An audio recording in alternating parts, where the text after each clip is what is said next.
Olá, meu caro aluno, seja muito bem-vindo. É um prazer estar aqui com vocês para mais uma aula da nossa disciplina Logística em Serviços. Lembrando que nós terminamos a nossa aula passada falando da qualidade dos serviços e da percepção dessa qualidade pelos clientes. Agora, para dar prosseguimento ao nosso conteúdo, nós vamos ver como implantar a qualidade nos serviços. Lembrando também o conceito que vimos na aula passada, onde a qualidade é a adequação ao uso, ou seja, fornecer ao cliente o que ele espera. Nesse sentido, fica evidente que são os consumidores dos produtos e não os fornecedores que vão definir se um produto é ou não de qualidade, e não simplesmente o fato dele possuir algum certificado de qualidade. Mas o que é certificado de qualidade, professor? Certificado de qualidade é uma certificação que permite que a organização demonstre elevados níveis de qualidade. Então, segundo o Inmetro, a certificação é realizada por uma organização independente.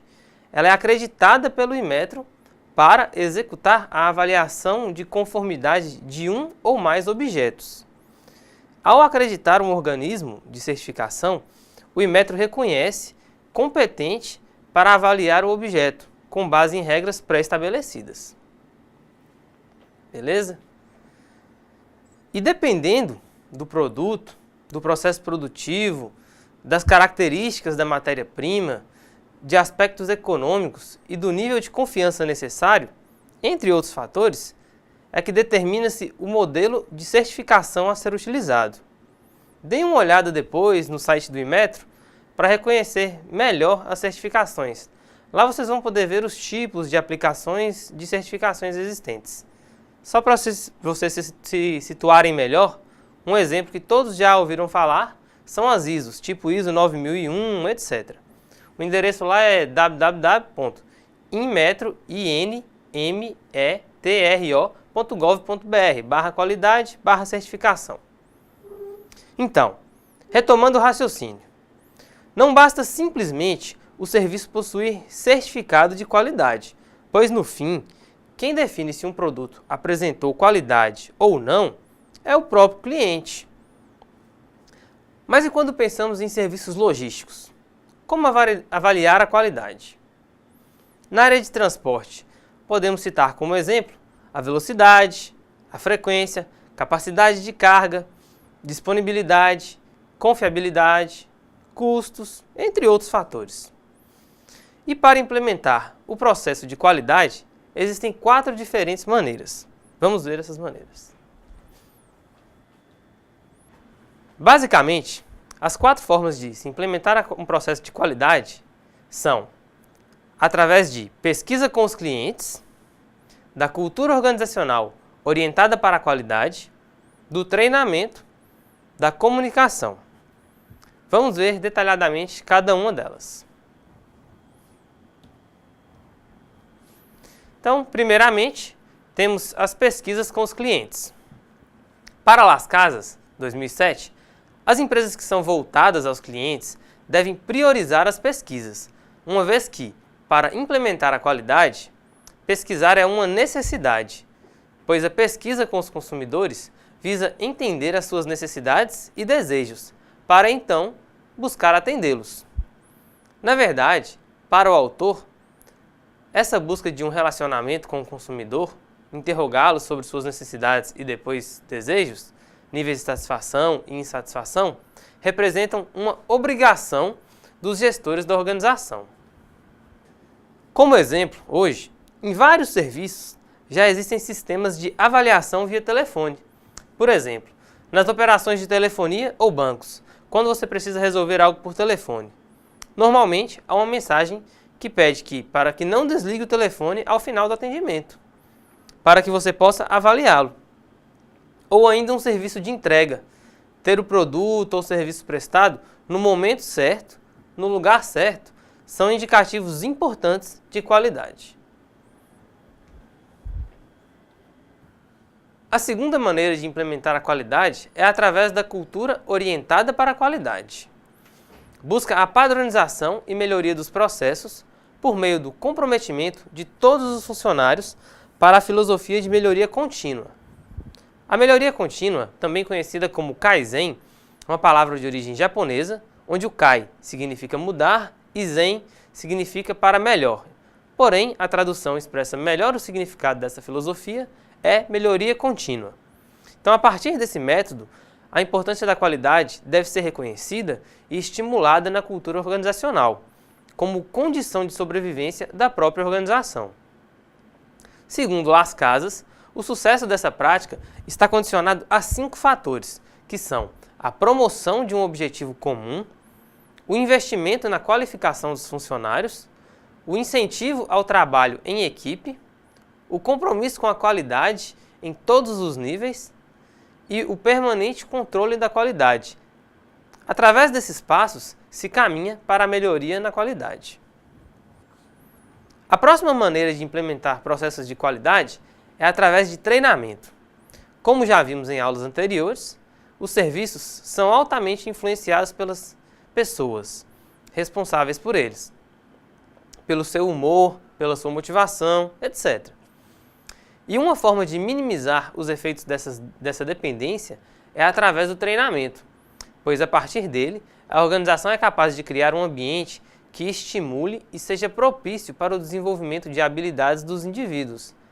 Nesse sentido, podemos apontar alguns atributos, como que são desejáveis e devem ser estimulados nos funcionários através do treinamento.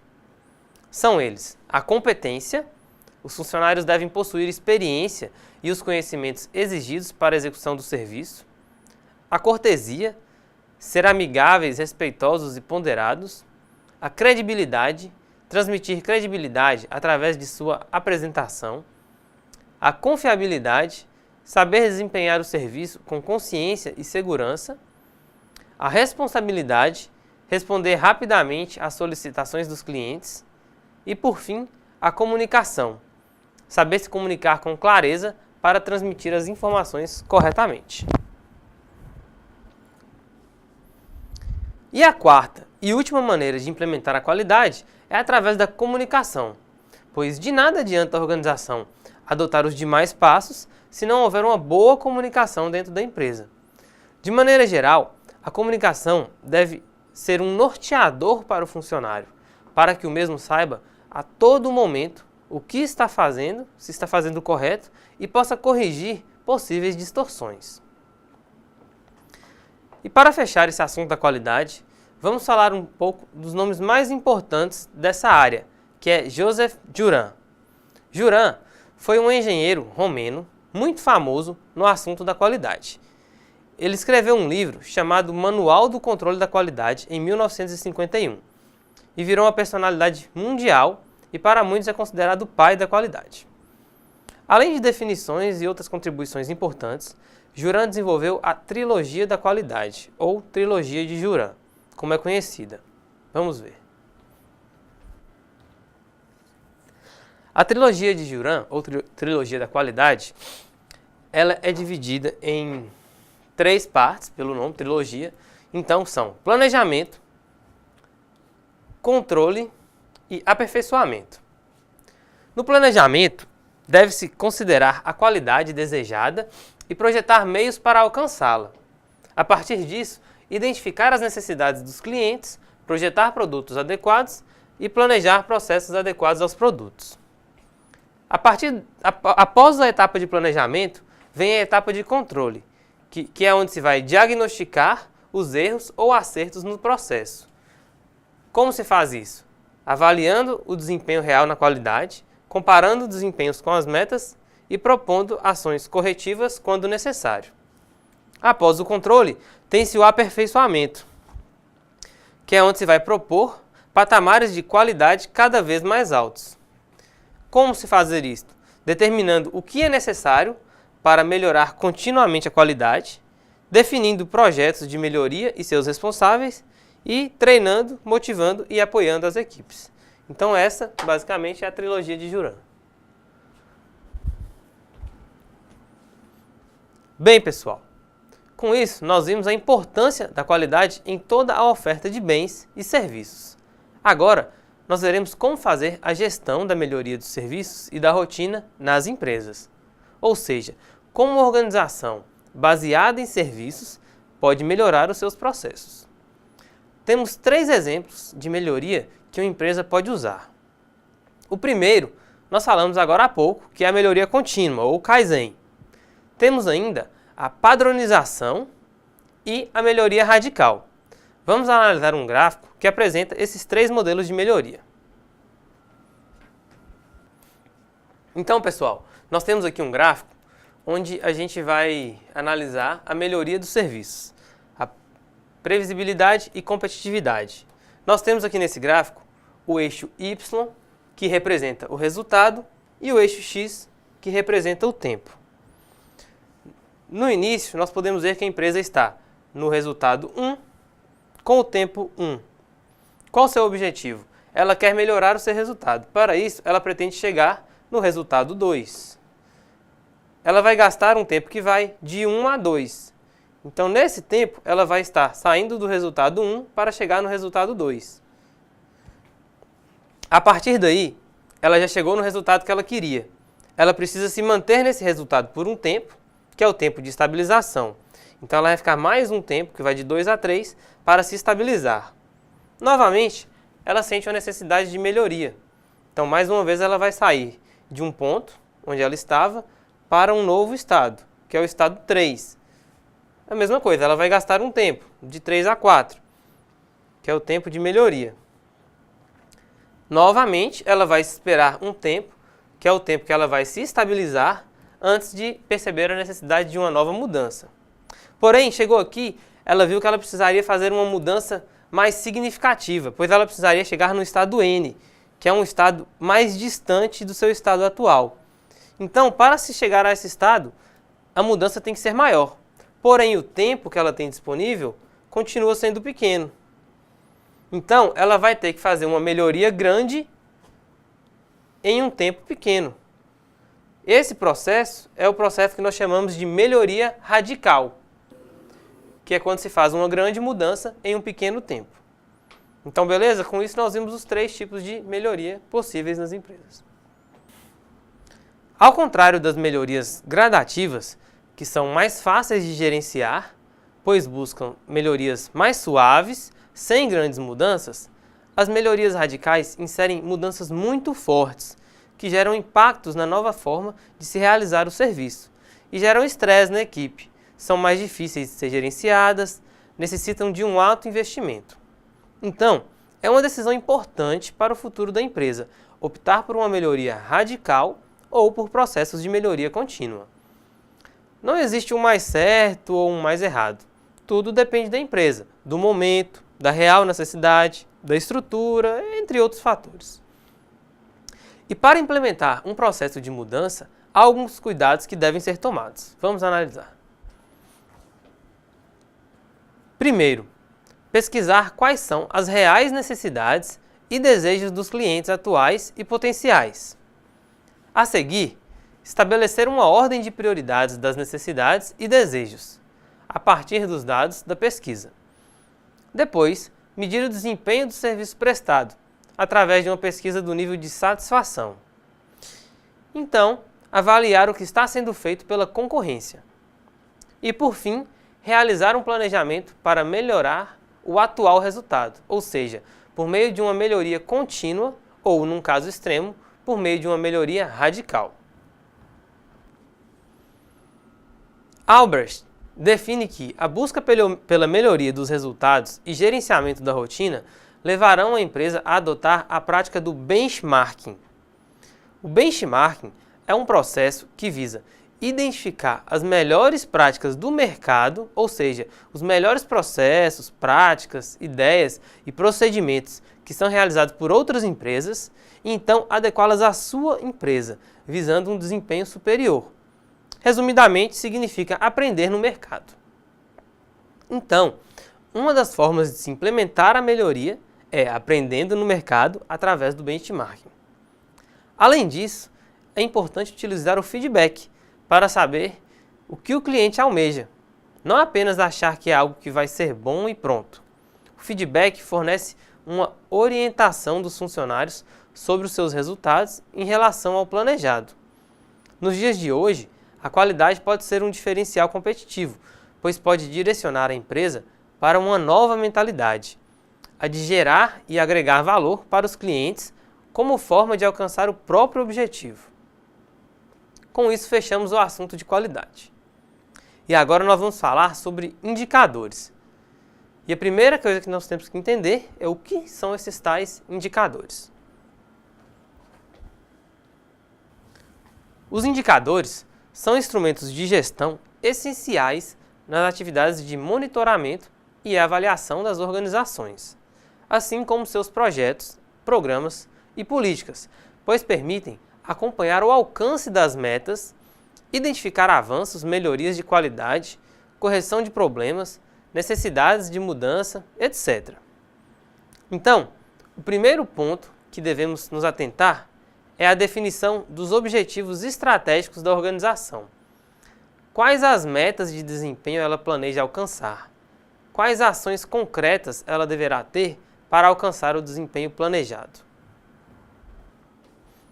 Nesse sentido, as metas devem informar os níveis mínimos de desempenho aceitáveis. Elas devem ser quantificáveis, buscar a mensuração ou medida daquelas que tenham impacto direto nos objetivos da organização, ser apresentadas de maneira que todas as pessoas da organização sejam capazes de entender os resultados pretendidos, evitando assim avaliações subjetivas. A partir dos objetivos organizacionais é que são definidos pela visão estratégica da organização e do estabelecimento de metas, é que se define a natureza dos indicadores de desempenho.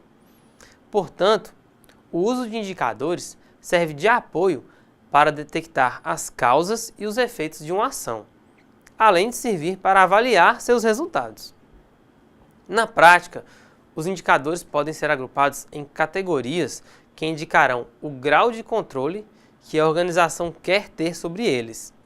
Vamos conhecer os 3 tipos de indicadores, mas antes vamos abrir um parêntese aqui para explicar 2 conceitos básicos de administração, que são eficiência e eficácia.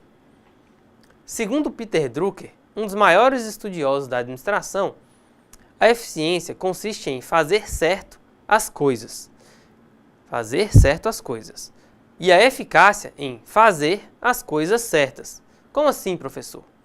Eficiência refere-se ao modo como determinada atividade é realizada. É o meio, não o fim. Ou seja, como realizamos uma determinada tarefa, quanto de recurso gastamos, etc. Quanto menos tempo ou recurso utilizar, mais eficiente você terá sido. Já a eficácia tem a ver com o resultado referente a uma atividade. É o fim e não o meio. É o objetivo final.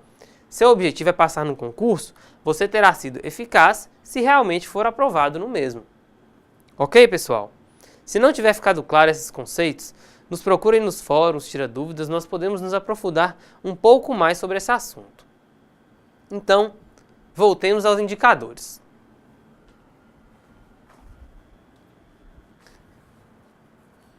O primeiro é o indicador de eficácia, ou seja, em que grau o produto, bem e ou serviço atende aos padrões estabelecidos, consideradas as demandas do público-alvo atendido pela empresa. A seguir, o indicador de eficiência. Em que grau o produto, bem ou serviço está sendo operado a um custo satisfatório. Nesse caso, se observa a eficiência, ou seja, como os recursos estão sendo utilizados. E por fim, o indicador de qualidade. Em que grau o produto, bem ou serviço é adequado ao uso pelo público-alvo atendido pela empresa. E para que usamos os indicadores? Para a Paladini, em 2002, um indicador é um mecanismo de avaliação formulado em bases mensuráveis, ou seja, são quantitativos, sendo assim expressos por números e seus valores associados a escalas contínuas. Porém, eles devem apresentar características e objetivos bem definidos e expressar o resultado de uma ação estruturada e planejada. Com o emprego dos indicadores, se evita que sejam tomadas decisões baseadas em conceitos subjetivos, como bom ou ruim, rápido ou demorado, melhor ou pior. Assim, um indicador é composto de um número percentual que indica a magnitude ou quanto de uma unidade de medida que dá número ou percentual a um significado. Vamos dar alguns exemplos de indicadores para ficar mais fácil a visualização de vocês. Por exemplo, um indicador do IFNMG, o número de alunos matriculados nos cursos técnicos do Pronatec em Educação à Distância. Outro indicador que representa um percentual, o número de alunos que concluíram os cursos técnicos em Educação à Distância. Ou seja, de 2.000 alunos matriculados, se 500 concluíram os cursos, houve uma eficácia de 25%. Se o objetivo do IFNMG era formar 1.000 alunos, ele atingiu apenas 50% dessa meta. Portanto, obteve 50% de eficácia. De acordo com Neves, um bom indicador deve conter 10 características fundamentais. Vejamos quais são essas características. Primeira característica, ele deve refletir direcionadores estratégicos. Um indicador deve levar a organização a alcançar os seus objetivos estratégicos, ou seja, quando as atividades são executadas corretamente, garantem o futuro da organização. Exemplo de direcionador estratégico: satisfação do cliente pelo serviço prestado. Segundo, deve ser definido por executivos. Um indicador deve estar baseado nas estratégias da organização. Assim, ele deve ser desenvolvido a partir dos objetivos de curto, médio e longo prazo. Terceiro, ele deve fluir ao longo da empresa, isto é, a partir dos objetivos organizacionais e metas. Estes serão diluídos ou repassados por toda a organização, como um efeito cascata, onde todos serão impactados em todos os níveis, estratégico, tático e operacional. Quarta característica, ele deve ser baseado em padrões organizacionais. Os padrões de medição serão necessários para que se tenha uma avaliação justa e precisa para todos na organização. Ser baseado em dados válidos é a quinta característica. Os indicadores deverão ser reflexos de dados válidos e precisos. A sexta característica, eles devem ser facilmente compreendidos. Além de fácil compreensão e entendimento, todo funcionário deve saber como calculá-lo e, principalmente, o que deve fazer para alcançar a meta pretendida. Sendo assim, não deve haver mais do que 7 indicadores por usuário, porque mais do que isso torna difícil a compreensão por parte dos empregados. Assim, a empresa deve investir em treinamento e capacitação de todos os funcionários para o adequado uso dos indicadores. Sétima característica, ser sempre relevante, ou seja, o indicador deve refletir algo necessário para a organização em termos de informações para a tomada de decisão e melhoria do desempenho da empresa. Sendo assim, se o indicador não é usado, deve ser modificado ou descartado. Oitava, ele deve proporcionar um contexto. Deve avaliar o desempenho em função das expectativas. O contexto é proporcionado através de limites e metas de desempenho. Nona característica, criar empowerment nos usuários. Empowerment, pessoal, é mais um conceito de administração, que significa descentralização de poderes, ou seja, sugere uma maior participação dos trabalhadores nas atividades da empresa, lhes dando maior autonomia e decisão e responsabilidades. Então, ao criar o empowerment nos usuários, por meio da delegação, deve-se direcionar a capacidade dos usuários a buscar alcançar as metas, dando-lhes responsabilidades, bem como retribuindo o desempenho superior, ou seja, a alta performance, por meio de sistemas de incentivo. E por fim, a 10ª característica pela qual o indicador deve conduzir ações positivas, ou seja, ele deve criar direcionamento para a melhoria em todos os níveis. A partir dessas características, é possível perceber que um bom gestor deve criar mecanismos de controle para verificar, a partir dos objetivos estratégicos, se a organização está no caminho certo ou não. Para isso, ele lança mão do uso dos indicadores. E agora veremos a aplicação dos indicadores na nossa área, na área de logística. Segundo Neves, os indicadores podem ser classificados em inputs, que estão relacionados aos recursos necessários à execução de determinada atividade ou processo. Indicadores de processo, que indicam se as tarefas ou processos estão sendo realizados adequadamente, ou seja, dentro dos padrões esperados. E, por fim, os indicadores de outputs, ou saída, que refletem a eficácia do processo, ou seja, se as tarefas ou processos foram efetivamente realizados. Na apostila de vocês tem uma figura que representa esses indicadores. Vamos dar uma olhada.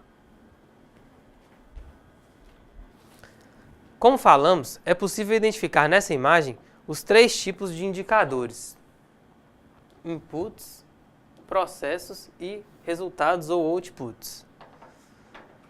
Primeiro, temos os indicadores de inputs, que são pessoas, sistemas e informações. Eles irão alimentar o processo, compõem os recursos necessários para que ele aconteça. A seguir, temos os indicadores de processo, que será analisado à medida que as atividades vão sendo realizadas, como, por exemplo, no acompanhamento da produção, na separação de pedidos, etc. E, por fim, temos os indicadores de output, ou de resultados, que representam exatamente o resultado alcançado pelo processo. Por exemplo, o número de pedidos perfeitos, o nível de avaria dos transportes, entre outros. Então, todos os indicadores são importantes e devem ser medidos de forma a atingir as metas e, se possível, superá-las. Nós temos também os indicadores de desempenho, que são mais comuns nas atividades logísticas. Vejamos quais são eles. Basicamente são utilização da capacidade de armazenagem, giro de estoque, cobertura do estoque, acuracidade na emissão do conhecimento de transporte rodoviário de cargas CTRC, pedido perfeito, porcentagem de coletas realizadas no prazo, índice de atendimento do pedido, produtividade da mão de obra na separação de pedidos, acuracidade dos inventários, acuracidade no endereçamento, avarias no transporte, utilização da capacidade de cargas de caminhão, entre outras. E mais uma informação importante, pessoal. O emprego de indicadores pode ser assumido por toda a cadeia de suprimento, ou supply chain, em todo o seu gerenciamento. Ok, muito bem. Já sabemos muita coisa sobre os indicadores. O que são, qual a sua importância, quais os mais comuns nas atividades logísticas, mas e como construímos um indicador? Um indicador apresenta na sua estrutura dividida em 3 partes. Primeiro, ele apresenta um elemento, que reflete o contexto, a situação, o assunto ou a natureza. Basicamente, caracteriza o indicador. Por exemplo, o desempenho de equipamentos. Ele também apresenta um fator, que reflete a combinação de variáveis em um mesmo contexto.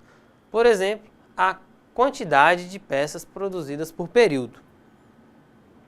A quantidade de peças é a variável 1 e o período é a variável 2, que significa tempo e representa um fator. E por fim, o indicador deve apresentar uma medida, que reflete um padrão de unidade com o qual se mede os fatores, por exemplo, ano, minuto, segundo, quilômetro, etc. Aqui nós temos um exemplo de indicadores de logística. Percebam que nesta imagem nós temos status de entregas que indicam que 96% das entregas ocorreram dentro do prazo. Então aqui, 96% das entregas ocorreram dentro do prazo. Temos gráficos em colunas onde o de cor mais escura representam o tempo de espera no pátio e o de cor mais clara o tempo de carregamento. Então esses aqui, ó, tá pequenininho, mas dá para vocês verem. Tempo de espera e o tempo de carregamento, mais escuro e os mais claros. É apresentado ainda o custo médio por entrega e a média de quilômetros rodados por entrega, além do controle total de veículos da frota, 95, dos quais 90 estão em rota, 2 em manutenção e 3 indisponíveis. Então esses dados estão aqui, ó, total de veículos em rota e manutenção disponíveis. Custo, média de quilômetros rodados. Então são vários indicadores que a gente pode ver em uma única imagem. Este é apenas um exemplo, que na verdade apresenta vários indicadores relacionados à logística dos serviços de transporte. Mas podemos ter inúmeros tipos de indicadores nos processos de logística. Eles podem ser usados em todas as áreas: logística de suprimentos, interna, de distribuição, logística reversa, bem como podem abranger a performance de diversas atividades: a de transporte, como vimos no exemplo, de movimentação, de armazenagem, de gestão de estoques, entre outros. E podem ainda ser usados em todos os níveis institucionais, desde o nível estratégico até o tático e operacional. E para fechar nossa aula, vamos falar um pouco sobre a evolução da cadeia de suprimentos. Cadeia de suprimentos, ou supply chain, é um assunto que vocês já devem ter estudado no módulo passado, então vocês já sabem do que se trata. Vamos ver como foi a sua evolução. A sua origem aparece ligada ao renascimento da própria logística da década de 1950. A evolução da logística integrada pode ser dividida em 4 períodos. O primeiro período, que durou do ano de 1956 até 1965. Nesse período, o conceito de cadeia de suprimentos foi formado por 4 grandes desenvolvimentos, que contribuíram para o nascimento do conceito que estamos estudando. O surgimento da análise de custo total, foco num único ponto da cadeia de suprimentos, aumento da preocupação com serviços ao cliente e mudança na estruturação dos canais de marketing. O segundo período, que foi de 1966 a 1970, obteve como resultados os benefícios de ter melhores serviços utilizando menos custos. Desta forma, as empresas começaram a dar foco na gestão de compras, realizando compras de maneiras mais estratégicas e planejadas, e também na distribuição de produtos de forma mais otimizada. O terceiro período se deu entre 1971 e 1979, e sua principal característica foi a implantação de mudanças nas prioridades de gestão dos recursos das empresas. E para melhorar o desempenho dos negócios, surgiu o conceito de just-in-time, que significa ter o produto certo no lugar certo na hora certa, ou seja, modelo de produção enxuta. Para melhorar a organização, a administração de materiais na cadeia de suprimentos. E o quarto período, que surge a partir de 1980 e se estende até o começo dos anos 90, compreende muitas transformações na gestão política da sociedade e na área de ciências tecnológicas, como mudança na regulamentação do transporte, aumento acentuado na comercialização do computador, revolução dos sistemas de informação, adoção dos conceitos de qualidade e desenvolvimento de parcerias entre empresas e alianças estratégicas de negócio. Então, os canais de suprimentos são formados por participantes que dependem uns dos outros. E essa interdependência tem que ser controlada através do poder. E no processo de distribuição, os resultados do canal dependem do equilíbrio de poder entre um determinado relacionamento entre as partes e a dependência nunca acontece apenas em uma direção. O que ocorre é uma interdependência, uma dependência mútua entre os membros da cadeia, que ajuda a criar e manter alianças estratégicas e incentivando a cooperação entre as partes. O grau de dependência está relacionado ao risco. Quanto maior for o grau de dependência de uma parte, maior o risco que ela terá. Quanto menor for esse grau de dependência, menor o risco que ela corre nessa relação. Para se colocar em situações mais cômodas e vantajosas, empresas podem realizar alianças, que é a união que ocorre quando duas ou mais empresas possuem um objetivo comum. Essa aliança passa a ser estratégica quando é de longo prazo e envolve vários aspectos das empresas que compõem a união. Através da cooperação entre os membros da organização e da sinergia que eles criam entre si, as empresas desejam que a aliança proporcione uma maior competitividade, reduzindo ou acabando com atividades duplicadas e aumentando a eficiência no compartilhamento das informações entre os integrantes da cadeia. E uma aliança estratégica é baseada em alguns pilares que dão sustentabilidade a ela. Esses pilares são o compromisso que elas mantêm entre si, a confiança que deve ser mútua, a honestidade que deve prevalecer e a comunhão de interesses, pois se os interesses não forem convergentes, a parceria não será bem-sucedida. Portanto, os membros de uma determinada cadeia de suprimento devem ter predisposição para manter, de qualquer forma, o relacionamento e buscar seu crescimento, mesmo que em curto prazo não se obtenha lucros ou mesmo mantendo o foco da aliança estratégica, deixando outras oportunidades para o segundo plano. Bem, pessoal, com isso chegamos ao fim de mais uma aula. Espero que vocês tenham gostado. Qualquer dúvida, estamos à disposição para atendê-los nas atividades e no Fórum Tira Dúvida. Não deixem de realizar a leitura da apostila, as atividades propostas e se prepararem para as avaliações. No mais é isso, bons estudos e até a próxima!